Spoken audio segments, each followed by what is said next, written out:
Confidential একটি meeting করেছে, সেখানে মন্ত্রণালয়ের কোনো কর্মকর্তা ছিল না। 8 তারিখে মিটিং হয়েছে।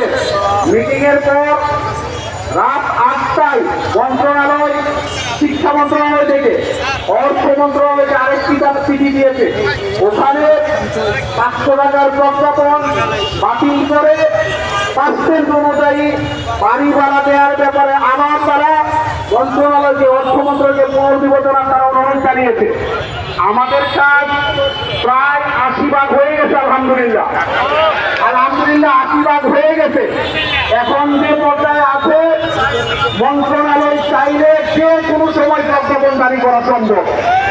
আমাদেরকে ধৈর্য ধারণ করে সুশৃঙ্খল পরিবেশ বজায় রেখে আইন শৃঙ্খলা রক্ষাকারী বাহিনীর বাইরেকে সহযোগিতা করে, সরকারকে সহযোগিতা করে আলোচনা, আন্দোলন দুইটার মাধ্যমে যে কোনো মূল্যে আমাদেরকে প্রজ্ঞাপন নিয়ে যেতেই হবে ইনশাআল্লাহ। আমরা প্রশাসনকে স্পষ্ট ভাষায় বলে এসেছি, এমপিওভুক্ত শিক্ষক কর্মচারীরা 2টি মাস সময় দিয়েছে, কিন্তু মন্ত্রণালয় শিক্ষকদেরকে গুরুত্ব দেয়নি, রাজনীতি করেছে।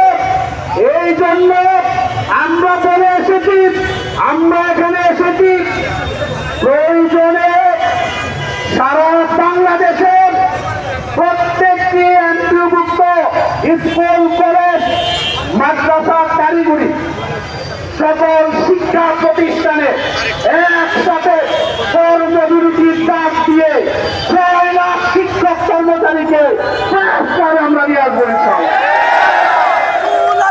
আমরা শপথ করে এসেছি, কোনোভাবেই প্রজ্ঞাপন সারা ঢাকার রাজপথ ছেড়ে আমরা যাব না ইনশাআল্লাহ। আন্দোলন যদি দীর্ঘ থেকে দীর্ঘতর হয়,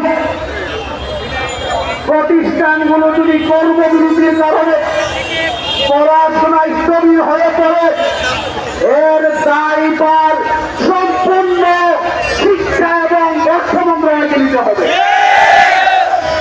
ভাইয়েরা আমার, আমাদের ওনাদের আপনাদের নেতৃত্বে একটা গ্রুপ দিয়ে মিডিয়া যাতে আসতে পারে, একটা লাইন আপনারা করে দেন, গাড়িটা যাতে আসতে পারে, আপনারা একটু ক্লিয়ার করার জন্য একটা বাস যাতে যেতে পারে আপনারা ব্যবস্থা করে দিবেন। সকলকে ধন্যবাদ জানিয়ে আজকের এই লাগাতার অবস্থান কর্মসূচির প্রজ্ঞাপন জারি না হওয়া পর্যন্ত আমি শুভ উদ্বোধন ঘোষণা করলাম। সকলকে সংগ্রামী সালাম জানাচ্ছি। আবারও দেখা হবে। আসসালামু আলাইকুম। সম্মানিত সারা দেশ থেকে আগত শিক্ষক ভাই বোনদের আমার পক্ষ থেকে আন্তরিক শুভেচ্ছা, অভিনন্দন। আমরা গত 13ই আগস্ট এই প্রেস ক্লাবের সামনে জমায়েত হয়ে মাধ্যমিক উচ্চ শিক্ষা বিভাগের সাথে কথা বলে বাড়ি ভাড়ার যে পার্সেন্টেজ আকারে দেওয়ার সিদ্ধান্ত হয়েছিল, সেই সিদ্ধান্ত থেকে শিক্ষা মন্ত্রণালয় প্রহসনমূলকভাবে